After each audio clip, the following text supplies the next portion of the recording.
नमस्कार दोस्तों। अंतर्राष्ट्रीय परमाणु ऊर्जा एजेंसी IAEA में ईरान के खिलाफ निंदा प्रस्ताव लाया गया और इस प्रस्ताव में हुई वोटिंग से भारत अलग रहा, और वह भी तब जब ये प्रस्ताव भारत के सबसे मजबूत दोस्त माने जाने वाले अमेरिका, UK, फ्रांस, जर्मनी जैसे देश लेकर आए थे।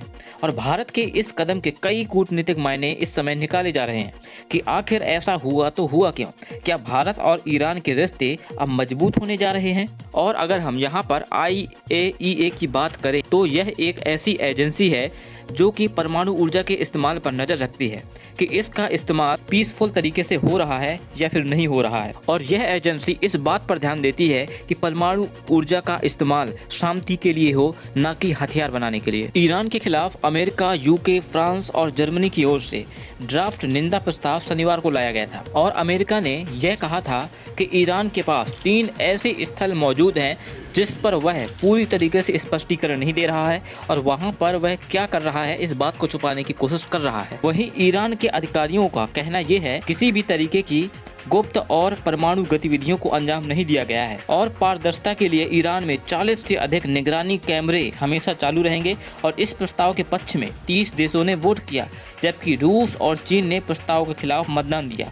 भारत, पाकिस्तान और लीबिया ने खुद को वोटिंग से अलग रखा। एक्चुअली में जब 2014 में जब केंद्र में मोदी सरकार बनी थी तो भारत के रिश्ते इजराइल के साथ काफ़ी मजबूत हुए थे और इसके बाद ईरान के साथ दूरियां बढ़ने लगी थी। कश्मीर पर ईरान ने जो बयान दिया था उससे दूरियां और भी ज़्यादा बढ़ चुकी थीं और अमेरिका के प्रतिबंध के चलते भारत ने ईरान से तेल खरीदना भी बंद कर दिया था। लेकिन 2021 में एक और बड़ी बात हुई।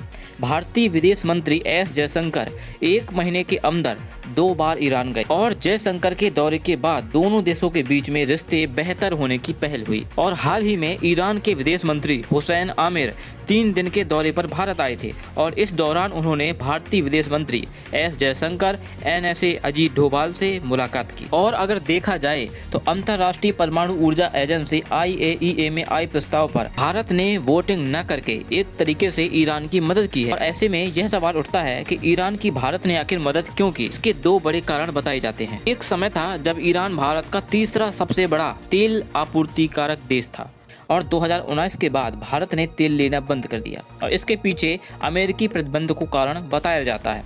और ईरान चाहता है कि भारत फिर से तेल का आयात शुरू करे, इसलिए सस्ता तेल देने के साथ साथ ईरान ने डॉलर की बजाय स्थानीय मुद्रा में व्यापार का ऑफर भी दिया है। और ऐसे में संभव है कि भारत और ईरान के बीच आने वाले समय में तेल को लेकर बड़ा करार हो जाए और अगर ऐसा होता है तो भारत में तेल की कीमतें काफ़ी ज़्यादा कम हो जाएंगी। और इसके 2 बड़े कारण होंगे। पहला यह है कि ईरान सस्ते में भारत को तेल देगा और दूसरा पास में होने के चलते ट्रांसपोर्ट का खर्च भी बहुत ज़्यादा कम आएगा। वहीं भारत से ईरान बड़े पैमाने पर खाद्यान्न और खाद्य पदार्थ ले सकता है और ऐसा होने से दोनों देशों को फायदा होने वाला है। लेकिन इसका एक और बहुत बुरा इफेक्ट पड़ सकता है और यह इफेक्ट यह है कि इससे भारत के और अमेरिका के रिश्तों पर असर पड़ सकता है, क्योंकि भारत पहले ही तमाम प्रतिबंधों के बावजूद रूस से तेल खरीद रहा है और अगर ईरान से भी वह तेल आयात शुरू करता है तो ऐसे में भारत और अमेरिका के संबंधों पर असर पड़ना ही पड़ना है। अब भारत के साथ अच्छे रिश्ते में ईरान को भी फायदा दिख रहा है। इजराइल के साथ भारत की दोस्ती को पूरी दुनिया जानती है और ऐसे में अगर आने वाले समय में इजराइल और ईरान के बीच विवाद बढ़ता है तो भारत इसकी मध्यस्थ भूमिका निभा सकता है। दोस्तों, वीडियो आपको कैसा लगा? पसंद आया हो तो लाइक कीजिए, सब्सक्राइब कीजिए। मिलते हैं नेक्स्ट वीडियो में। जय हिंद, जय भारत।